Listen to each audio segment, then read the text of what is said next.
কেউ কেউ আমার সাথে বলে এই যে দেখো জামাতের সাথে বিএনপির সম্পর্ক খারাপ হয়ে যাচ্ছে, এই যে দেখো রাশেদের সাথে জামাত নেতার তর্ক, এই যে দেখো ভিপি নুরের সাথে জামাতের তর্ক, এই যে দেখো বিএনপি নেতা সংসদে বলেছে জামাত নিষিদ্ধ চায়, এই যে দেখো বলছে যে মসজিদে ধর্মীয় রাজনীতি নিষিদ্ধ চায়। আমি তো মানে এই যে আপনি যে ভাষাতে বলেছেন, আমিও সেই ভাষাতে বলেছি, যেগুলো হলো শালা দুলাভাইয়ের ঝগড়া। আপনি তো বলেছেন বিআই বিআইন, আমি বলছিলাম শালা দুলাভাইয়ের ঝগড়া। ওই রাইতে যখন দুলাভাই ওর দুলাভাই যখন ওর বোনের কাছে যাবে, অথবা আর বোন যখন বাপের বাড়ি যাবে, তখন কিন্তু ঝগড়া মিট হয়ে যাবে। এটা হলো অনেকটা এইরকম যে নতুন আপনি যেটা বিআই বিআই এর উদাহরণ দেয়, মানে বিআই আর বিআইনের সাথে, মানে দুই বিআইয়ের সাথে ছেলের ছেলের বাপ আর মেয়ের বাপ, এই জন্য একটু ঝগড়া লাগছে। কার কতটুকু সম্পত্তির ওয়ারিশ দুই পক্ষ থেকে পাবো সেই চিন্তা করতেছে, যৌতুক কতটুকু পাবো। এরা কিন্তু তলে তলে এক। কালকে যখন যৌতুকটা মনে করেন চাইছে মোটর সাইকেল, চাইছে টেন্ডেস্টার, 3 ব্যাটারি লাইট, তাই না, 3 ব্যান্ড রেডিও, তারপর হিরো বাইসাইকেল, হয়তো বলছে যে সাথে তো আর কিছু 2-4 শতাংশ জমি লিখে দিতে হবে। ওটা নিয়ে একটু টানাটানি, আসলে কিন্তু তারা বিআই বিআইন, তারা কিন্তু তলে তলে একই। বাংলাদেশে এই মুহূর্তে কোনো বিরোধী দল নাই। আমি বারবার বলে আসছি যে পৃথিবীতে সব জায়গাতে আপনি খুঁজে পাবেন সরকারি দল, বিরোধী দল এবং স্বতন্ত্র দল, রাইট? কিন্তু বাংলাদেশই একমাত্র দেশ পৃথিবীতে উদাহরণ যেখানে সবগুলোই সরকারি। এখানে দল সরকারি, বিরোধী দল সরকারি, স্বতন্ত্র যারা সদস্য তারা সরকারি, সবাই এখানে সরকারি। মানে পৃথিবীতে বাংলাদেশে এই মুহূর্তে যা ঘটতেছে সবই মোটামুটি গিনেস বুক অফ ওয়ার্ল্ডের নাম লেখার মতো বিষয়। যেমন ধরেন এই যে বিএনপি যখন বলে মসজিদে ধর্মীয় রাজনীতি বন্ধ করতে হবে, এটা অবাক করার কারণ। এটা যদি শুধু বলতো আওয়ামী লীগের লোক বা আপনি বলেন আমি বলি, এতক্ষণ কিন্তু কাফের ফতো আসছো 5,000, বিএনপির লোক একদম এটা একদম। বলেছে। এমনকি এমনকি যখন জামাতকে নিষিদ্ধ করতে চেয়েছিল আওয়ামী লীগ, এরকম একটা ভাব, মানে নিষিদ্ধ করতে চায় না ভাব নিয়েছিল, তাতেই বিএনপি কিন্তু একেবারে বুক থাপড়াইতো জামাতের জন্য। মানে নিজেদের হ্যাঁ, জন্য যত না বুক থাপড়াইতো, তার চেয়ে বেশি থাপড়াইতো জামাতের জন্য। এখন কিন্তু জামাতে বিএনপির একজন সাংসদ কিন্তু বলে দিয়েছে জামাতকে সে নিষিদ্ধ চায়। এবং খেয়াল করেন মানে বিষয়টা এরকম, মানে বিআই কইতাছে বিআইন আমার বাড়িতে আসতে পারবে না, কিন্তু আমরা তো জানি এর আর কয়দিন পর আর থাকবে না। বিআইন যখন একটু পান খায়, একটু জিব্বাটা এরকম করবে, যখন শাড়ির আঁচলটা একটু টান দিবে, তার অর্ধেক সবুজ রঙের ব্লাউজ বা অর্ধেক লাল রঙের ব্লাউজটা দেখা যাবে, তখনই বিআই হিসাবে রাগ ভেঙে যাবে। এটা সবাই জানে, বিআইন বিআইয়ের রাগ আমরা এটা জানি। এগুলো পাঠ পারে আমরা তাদের বুঝি, এরা হচ্ছে নিজেরা নিজেরাই সবকিছু করতেছে, এটা একটা কৌশল। আমরা ছোটবেলা আমরা দুইজন বন্ধু ছিলাম, আমরা একবার কৌশল করলাম, মানে আমরা আমাদের প্রতিপক্ষ খুঁজে পাইতেছি না, মানে আমরা বুঝতে পারতেছি আমাদের বিরুদ্ধে কেউ লেগে গেছে, মানে আমাদের আমাদের বিরুদ্ধে কাজ করতেছে। আমরা কোনোভাবে লোক লাগিয়ে খুঁজে পারতেছি না আমাদের প্রতিপক্ষকে, কারণ আমরা কোনো একটা ব্যাপারে জিতে উঠতে পারতেছি না, তো তারা আমাদের প্রতিদ্বন্দ্বী না। পরে আমরা দুইজনে পরিকল্পিতভাবে ঝগড়া করলাম, বুঝতে পারছেন, এবং প্রকাশ্য প্রকাশ্য মারামারি করলাম, একেবারে প্রকাশ্য। সবাই আসলে হায় হায় ফরিদার অমুক কিভাবে, এরা না আমাদের বলতে কৈতরের জোড়া। আমরা মারামারি করলাম এবং এই মারামারি আমরা মোটামুটি ঝগড়া বিবাদ 1.5 থেকে 2 বছর আমরা চালু রাখলাম, ঠিক আছে? মাশাআল্লাহ আমরা সব জেনে গেলাম, কিন্তু পরে আমরা আবার এক হয়ে গেলাম, তাদের অবস্থা কিন্তু খারাপ হয়ে গেছিল। জামাত বিএনপির ঝগড়াটা এরকম দুই বন্ধুর ঝগড়া, যে কোনো সময় মিল হয়ে যাবে, কোনো সন্দেহ নেই। অথবা ওই যে সাবেক বউয়ের মতো সম্পর্ক, জামার সাবেক জামাইয়ের মতো সম্পর্ক, যদি বড় কিছু ঘটে না থাকে তাহলে যে মানে আপনি যেটা বলেছেন সব স্বামী স্ত্রীর ডিভোর্স হলেই তাদের সাথে যৌনতা হবে তা না। কারণ কিছু কিছু জামাই হাজবেন্ডের কোনোদিনই আর দেখা হবে না, সেটা হলো খুবই ভয়ঙ্কর ব্যাপার কিছু থাকে। যেমন মনে করেন কোন স্বামী তার শালীরে কিছু করছে, এর জন্য বউ চলে গেছে, ওই বউ তো জীবনে স্বামীর কাছে যাবে না, বা বুঝতে পারছেন? অথবা মনে হুম, করেন যে হুম। আরো মারাত্মক, যেমন আমি আমি কিছু পরিবারকে চিনি, তার সন্তানদের নিয়ে ঝগড়া হয়েছে, জীবনে আর স্বামী স্ত্রী দেখা হয় নাই, কোনো কালে হয় নাই, বা তারা দেখা করে নাই, নামই শুনতে পান এরকম দেখেছি। কিন্তু আপনি যে অনুমান করছেন এটা 90% সত্য। সাবেক স্বামী স্ত্রীর দেখা হইলে যদি তারা ওই যে একটা কথা, গাই বাছুরে রাজি হয়ে যাবে, গাই বাছুরে রাজি হলে কিন্তু হাঁটু পানুর ভিতরেও দুধ দেয়, গোয়াল করতে দূরের কথা, ঠিক আছে? যে কোনো সময় এটা আমি দেখেছি, আমি নিজের চোখে অন্তত 7-8 জন লোককে দেখেছি যারা ডিবেটস হয়েছিল, কাকতালীয় ভাবে এগুলো আমার সামনে পড়েছিল। কাকতালীয়, এটা তার আমি খুঁজতে যাই না, আর আমি তো জানতাম না। মানে আমি একজনকে বলছি যে উনার সাথে যে অবৈধ সম্পর্ক, মানে আমি বলছি কি ব্যাপার, উনার না বউ আছে, তারপর অমুকের সাথে কেন সম্পর্ক? বলে এটা তো তার আগের বউ, তুমি কেমনে জানলা? এবার আমি তো বোকা হয়ে গেছি, মানে বলে দিয়ে বিপদে পড়েছি, বুঝতে পারছেন? আমি জানতাম না ওটা তার আগের বউ। মনে করেন আমার সাথে, যেমন একদিন আমি আপনার জিয়া উদ্যানে ঘুরতেছি, আমি কি কারণে যেন, কার জন্য যেন অপেক্ষা করতেছি, তাই বলে আবার দর্শক মনে করবেন না যে ওই যে আমার গার্লফ্রেন্ড নিয়ে ঘুরতেছি। আমরা ভাই গ্রামের মানুষ, আমরা ওই পার্কে পুরকে আমরা ঘুরি না, আমরা জেনে ঘুরার আমরা ঘুরি, আমরা আমরা আরো ভালো জায়গা আছে আমাদের ভাই, পার্কে ঘুরতে হবো না। ভুল বুঝেন না আবার। তো আমি ঘুরতে গেছি, গিয়ে এক বড় ভাইকে দেখি এক মহিলার সাথে বসে আছে। আমি বললাম যে এটা কে? তা আমারে দেখে বললো, দেখি মুখটুক কালো হয়ে গেছে। পরে আমি আমার এক বলতেছে, ছোট ভাই তোমার ভাবিরে যেন বলো না। আমি বলি এটা কে? কয়টা তোমার আগের ভাবি? আমি তাই নাকি? পরে আমি এক লোকের জিজ্ঞাসা বলে, হ্যাঁ তার আগের হাজবেন্ড আছে, এই এলাকাতেই থাকে, তার আগের বউ আছে এখানে। তো এটা ঘটতে পারে, যে কোনো সময় যে কোনো কিছু ঘটতে। তো জামায় বিএনপির দশাও তাই, জামাতের দশা। আর জামাত বিএনপির যে টাই, তাদের যে সম্পৃক্ততা, কালকে আপনার মনে আছে বিএনপির এক সাংসদ কিন্তু বলছে যে ভারত এবং বাংলাদেশের যে সম্পর্ক, সেই বউ জামাইয়ের সম্পর্ক যাদের ডিভোর্স হবে না।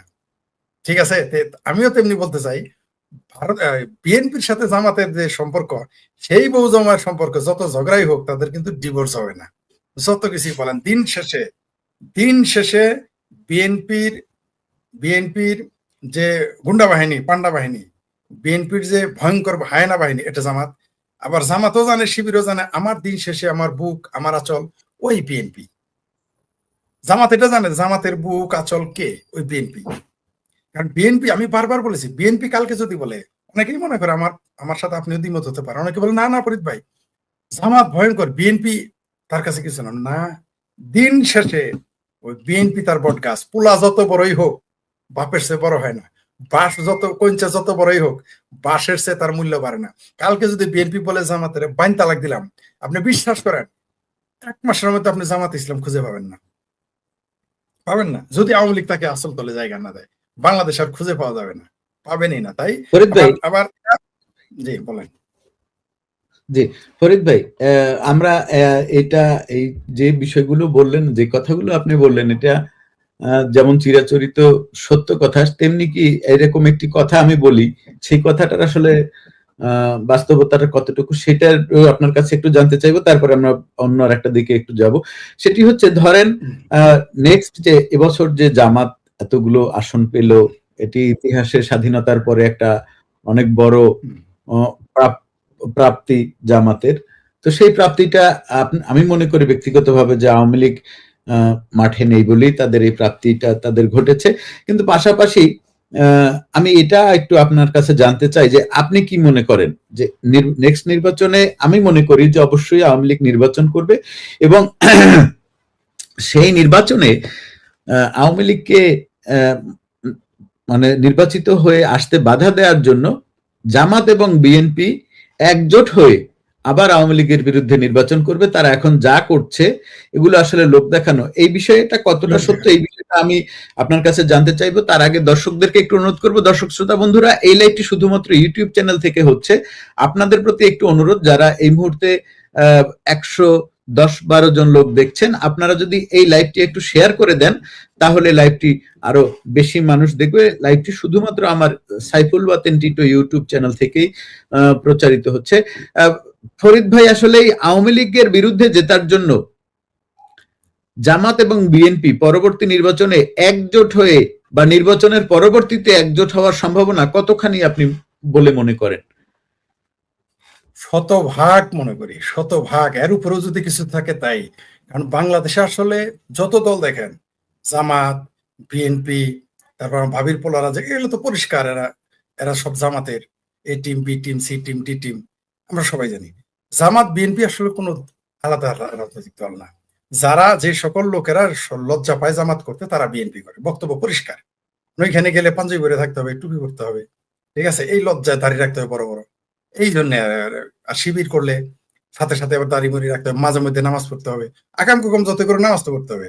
বিএনপির লোক কত পার্সেন্ট নামাজ পড়ে? আমার ধারণা, আমার দেখা মতে বিএনপির সাথে আওয়ামী লীগের লোকের মধ্যে হাজি বেশি, আওয়ামী লীগের মধ্যে নামাজি বেশি, আওয়ামী লীগের মধ্যে মুসল্লি বেশি, মাদ্রাসা বানাইছে বেশি আওয়ামী লীগ। তারপরে আওয়ামী লীগ হলো হিন্দুর দল। আওয়ামী লীগের এটা বুঝাইতে পারবেন না, আওয়ামী লীগের কোনোদিনই বুঝাইতে পারবেন না যে মোল্লা কোনোদিনই তোমার পক্ষে না, মাদ্রাসা কোনোদিনই তোমার পক্ষে না, মিলিটারি তোমার পক্ষে না, আপনাদের পক্ষে না। এটা আপনি আওয়ামী লীগদের বুঝাইতে পারবেন না। যাই হোক, সেটা অন্য বিষয়। আপনি যেটা বলেন, এরা শতভাগ ঐক্যবদ্ধ হবে, কারণ নাহলে আর টিকতে পারবে না। এখনই তো পারতেছে না। এখনই কি মনে করছেন তার আলাদা? আমি তো বললাম এই দেশে কোনো বিরোধী দল নাই, এটা সরকারি বিরোধী দল, সরকারি স্বতন্ত্র সংসদ। এরা, এখানে কোনো বিরোধী দল নাই, সবই এক। বিএনপি, জামাত, তারপর হেফাজত, যত দল আছে বাংলাদেশে এই মুহূর্তে, আওয়ামী লীগ এবং আওয়ামী লীগের বিরুদ্ধে দল সব এক। যারা আওয়ামী লীগ করে না তারাই সব এক। তারা সেটা জামাত নামে হোক, বিএনপি নামে হোক, হেফাজত নামে হোক, সব তারা ঐক্যবদ্ধ হবে। আওয়ামী লীগকে ঠেকানোর জন্য দেখেন আপনি মিলিটারি মাঠে নেমেছে, বিজেপি মাঠে নেমেছে। কি মাঠে নামে না আপনি আমাকে বলেন? কি মাঠে শুধু নামে কি না? এরা সবাই কে মাঠে নামে না? এখন শুধু চৌথ আসমান থেকে ফেরেশতা আনতে পারে নাই, এটা পারতেছে হ্যাঁ, না। পারলে ওইটা আনতো, অথবা নেটো বাহিনী শুধু আনা বাদ রাখছে। আওয়ামী লীগকে ঠেকাইতে এই মুহূর্তে পাকিস্তান বাহিনী তো আছে, এখন তো পাকিস্তানের সৈন্য গোয়েন্দা সংস্থা লোকজন তো আছে, তুরস্কেরও আছে, মানে আমেরিকার ঘাঁটি হয়েছে। এখন শুধু ডাইরেক্ট নেটো বাহিনী আনতে পারেনি, নেটো আনলে 16 কলা পূর্ণ হয় আওয়ামী লীগ ঠেকানোর। আপনি দেখেন মাঠে এখন এনসিপি, আমার ভাবির পোলারা, শিবির, জামাত, হেফাজত, তারপরে কি বাংলাদেশ বজ্জাত পার্টি একটা বানাইছে নয়া নয়া, এই আমেরিকার হাই কমিশন কি পাকিস্তানের হাই কমিশনের টাকায়। ওই দেখলাম মুসলিম লীগের প্রথম প্রতিষ্ঠাতা সভাপতি নবাব সলিমুল্লাহ খান বাহাদুর, স্যার মানে কি, স্যার এবং বাহাদুর উপাধি পাইতো যারা ব্রিটিশের দালালি করতো, তার জন্মদিন পালন করলো আমরা দেখলাম। আমরা এই যে বিষয়গুলো আপনি যেটা বলেছেন শতভাগ একমত, যে বিএনপির জামাত এরা ঐক্যবদ্ধ হয়ে যাবে আওয়ামী লীগের বিরুদ্ধে, কারণ তাছাড়া তো তারা টিকতে পারবে না। আমি কি বলেছি আপনাকে, যে আমার সাথে যদি জামাতের নেতা কুত্তা মার্কা নিয়েও যদি ইলেকশন করে আমার সাথে ফেল করবে, আর যে নৌকা মার্কা নিয়ে ইলেকশন করি তাদের জামানত খুঁজে পাবে না যদি তাদের মাঠে থাকতে দেয়। আগামী তো সারা মাঠে থাকতে পারবে না। আপনি যেটা বললেন না, আমার কেন যেন মনে হয় আওয়ামী লীগকে তো তাও কিছু লোক নেতা দেশে বিদেশে জায়গা পাইছে, এদের তো মধ্যপ্রাচ্যে কামলা দেওয়া ছাড়া তোর জায়গা থাকবে না এদের। আমার তো মনে হয় না, কারণ পাকিস্তান তো এদের পালতে পারবে না, পাকিস্তান নিজেই ভাতে মরে, এই লোকদের কোথায় নিবে তারা, রাখতে পারবে না। আর এরা ঐক্যবদ্ধ ছিল, আপনি বলেন যে হবে না, এরা ছিল, এরা 71 ঐক্যবদ্ধ ছিল, 71-এর পরেও তারা মানে আওয়ামী লীগ বিরোধী শক্তি বলতেছে, আওয়ামী লীগ বিরোধী শক্তি যারা আছে সবাই ঐক্যবদ্ধ ছিল, আছে এবং থাকবে। আওয়ামী লীগের ভিতরেও বরং ঐক্যবদ্ধতা নাও থাকতে পারে, মুক্তিযুদ্ধের পক্ষের মানুষের মধ্যে বিরোধ থাকতে পারে, কিন্তু যারা মুক্তিযুদ্ধ বিরোধী, যারা আওয়ামী লীগ বিরোধী, তারা কিন্তু এক ডাকে চলে আসবে। আজকে একটা হেফাজতের নেতাকে দেখলাম, হেফাজতের, আপনি ভিডিওটা দেখবেন, ওর নাম নাকি বিক্রমপুরী নাকি কি কি পুরি জানি না, ওই বলল যে আমেরিকার বিরুদ্ধে যদি একটা কুকুরও বিরোধিতা করে তারা তার পক্ষ নেবে। ঠিক তেমনি বাংলাদেশে একটা শিয়াল ও একটা হায়নাও যদি আওয়ামী লীগের বিরোধিতা করে, এই জামাত, হেফাজত, বিএনপি, চামড়া নাই পীর সবাই ঐক্যবদ্ধ হয়ে যাবে, এরা আওয়ামী লীগের বিরুদ্ধে থাকবে। কিন্তু যারা মুক্তিযুদ্ধের পক্ষে, এমনকি যারা আওয়ামী লীগ করে, তাদের মধ্যে বরং ঐক্যবদ্ধতা নেই। এটা আপনিও জানেন, আমিও জানি, কিন্তু এটা বলতে বলতে খারাপ লাগে, কিন্তু এটা তো সত্য, সত্যকে স্বীকার করতে হবে। আপনি যখন সত্যকে অসুখকে স্বীকার স্বীকার, অসুস্থতা, আমি যতক্ষণ না বলবো যে আমি তো মাথা ব্যথা বা আমার পেটে ব্যথা, আপনার রোগ সারতে পারবেন না, এগুলো বলতে হবে। আওয়ামী লীগের আপনি দেখবেন মুক্তিযুদ্ধ বিরোধী শক্তি, আওয়ামী বিরোধী শক্তি সবাই ঐক্যবদ্ধ, একটা ডাক দিলে যে আওয়ামী লীগের বিরুদ্ধে সব নেমে পড়ে, মুক্তিযুদ্ধের বিরুদ্ধে সব নেমে পড়ে। কিন্তু আমরা এটা আওয়ামী লীগ এবং মুক্তিযুদ্ধের পক্ষের মধ্যে একটু দ্বন্দ্ব দেখি। মুক্তিযুদ্ধের পক্ষের একটা বামপন্থী আছে, তারা গোলাম আজমের গালি দিতে শেখ হাসিনার ছবি আনে, ঠিক আছে, আনতে হয়, নাহলে তারা একটু কোথায় যেন একটু লজ্জা পায়। অদ্ভুত ব্যাপার, আপনি গোলাম আজমের বিরোধিতা করতে শেখ হাসিনার আনেন কেন? শেখ হাসিনার বিরোধিতা করার সময় তো গোলাম আজমের ছবি আনেন না। আমাকে বলেছে যে কেন আনলে সমস্যা কি? হ্যাঁ সমস্যা আছে, আপনি যখন শেখ হাসিনার বিরোধিতা করেন সেদিন আপনি টিকা খানের ছবি লাগান দেখি, আপনি যখন ছাত্রলীগের বিরোধিতা করেন তখন ইসলামী ছাত্র সংঘের ছবি লাগান দেখি, তা তো লাগান না।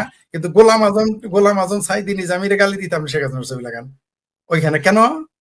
কেন শেখ হাসিনা বিকৃতি ছবি আনেন? মানে দাল মেকুস কালা ওইখানেও যেমন হতে পারে, আবার আওয়ামী লীগের মধ্যে হলো তুই এটা করছিলি, তুই আমার গালি দিছিলি, তোরও আমি নিমু না, আমার দলে খেলতে নিমু না। কিন্তু এতে যে তার খেলোয়াড় শট পরে বা তার খেলায় দক্ষ লোক কম পড়ে যায়, এটা তারা বুঝতে রাজি না। কিছু পেতে হলে কিছু ছাড় দিতে হয়। তার মানে এই বলছি না যে আপনি আপনার মৌলিক বিষয় ছাড় দেন। কেন জামাতেরা যদি বলতে পারে, আপনি খেয়াল করেন যে যাকে আমি মেথর মেথর মানে মেজর আখতারুজ্জামানকে যাকে আমি নাম দিয়েছি জামাতের মেথর আখতারুজ্জামান, ঠিক আছে, সবচেয়ে বেশি জামাতকে গালি দিয়েছে মেজর আখতারুজ্জামান। আজকে সে এক্স্যাক্টলি। জামাতের পাশে বসে দেখেন মিছিল করতেছে, একটা জামাতের লোক তো বলে না, একটা শিবিরের লোক তো বলে না এই শালারে নিমো না, এই শালা শেখ ফরিদের মতো লোক নাস্তিকের সাথে এই সামনে গালি গালাজ করছে, বলতে তো শুনলাম না, কোনোদিন তো বলতে শুনলাম না। একটা শিবিরের লোককে গালি দিতে দেখছেন? যেই দিন আখতারুজ্জামান জামাতে যোগ দিছে তারপরে একটা শিবির জামাতে কর্মী তারা গালি দেয়নি, একটাও না। এটা হচ্ছে জামাত। আমরা বললাম তো যে আওয়ামী লীগ বিরোধী শক্তি, মুক্তিযুদ্ধ বিরোধী শক্তি, তারা সবসময় ঐক্যবদ্ধ ছিল, আছে এবং থাকবে। কিন্তু মুক্তিযুদ্ধের পক্ষের শক্তি আমরা ঐক্যবদ্ধ না, তার জন্য তারা এই সুযোগটা পেয়ে গেছে। তারা কখনো দাড়ি টুপি নিয়ে মসজিদ মাদ্রাসার ব্যানারে আসে, কখনো তারা বুদ্ধিজীবীর ব্যানারে আসে, কখনো তারা প্রফেসরের ব্যানারে আসে, যেমন ফ্রড মাজার, কে না জানে সে নাস্তিক, কে না জানে ফ্রড মাজার নাস্তিক, এখনো সে দেবী সরস্বতীর মূর্তি পাশে আমি যদি কালকে এখানে দেবী সরস্বতীর মূর্তি নিয়ে কথা বলি, আমার কি গালি না দিবে বলেন তো আপনি? আচ্ছা, কালকে থেকে আমি এখানে মনে করেন আমি দুর্গা দেবীর রাখবো, একটা মূর্তি রাখবো, ঠিক আছে? অথবা মনে করেন আমি ভগবান শিবের একটা মূর্তি রাখবো, আমার কি গালি দিবে? গৌতম বুদ্ধেরই আপনি একটা মূর্তি রাখলেন। হ্যাঁ, বা রাখলাম, কিন্তু কিন্তু আপনি ফ্রড মাজারকে গালি দিতে দেখেন না। না। আরেকটা উদাহরণ দিই, যেটা আমরা সবাই জানি, সেটা হলো চিঙ্কু বাম ছিল আগে, এই যে 3 ইঞ্চি। আচ্ছা, কে না জানে, জামাতেরা কি জানে না যে ল্যাংটা সুলেমান নাস্তিক? আমরা সবাই জানি সবাই জানে, ল্যাংটা সুলেমান যে, সবাই জানে, জামাতেরাও জানে। কিন্তু আপনি দেখছেন যে কোন জামাত, আচ্ছা আপনি আমি গণজাগরণ মঞ্চ করতাম, আমরা ছিলাম কর্মী, আমরা তো নেতা ছিলাম না। আমরা ইমরান সরকারের ডাইনে বামে আগে পিছে থাকতাম, একজন তার কর্মী, তিনি আমাদের সহযোগিতা বলতেন, কিন্তু আসলে তো আমরা কর্মী, সাধারণ কর্মী। কিন্তু এই পিনাকি ভট্টকে ফাঁসি দেওয়ার জন্য গণজাগরণ মঞ্চে ইমরান সরকারে পাইলে কি করবে বলেন তো আপনি? গণজাগরণ মঞ্চে ইমরান সরকারের যদি এখন বাংলাদেশে পায়, কি করবে এই জামাতিরা? না, কি বলে আপনার, পিনাকি তো গণজাগরণ মঞ্চের কর্মী ছিল না, পিনাকি ছিল প্রথম শ্রেণীর নেতা, এবং সে ওখানকার মানে চিকিৎসক ছিল। পিনাকি ওখানকার মানে যারা ওইখানে আন্দোলনে ছিল তাদের ট্রিটমেন্ট করেছে, এবং পিনাকি বিভিন্ন টেলিভিশন চ্যানেলে বক্তব্য দিয়েছে, টকশোতে অংশগ্রহণ করেছে গণজাগরণের পক্ষের মুখপাত্রের পক্ষ হয়ে, পক্ষ হয়ে। তা কিন্তু এখন দেখেন, সেই পিনাকি ভট্ট হলো জামাতিদের আমির, অলিখিত নবী, অলিখিত রাসূল, অলিখিত গাউস কুতুব হয়ে গেছে। আপনি দেখেন তো তারা সমালোচনা করে না। কারণ কেন? কারণ মুক্তিযুদ্ধ বিরোধী শক্তি পিনাকি ভট্টের সকল কাজ ক্যাশ করতেছে। তার মানে এই না তারা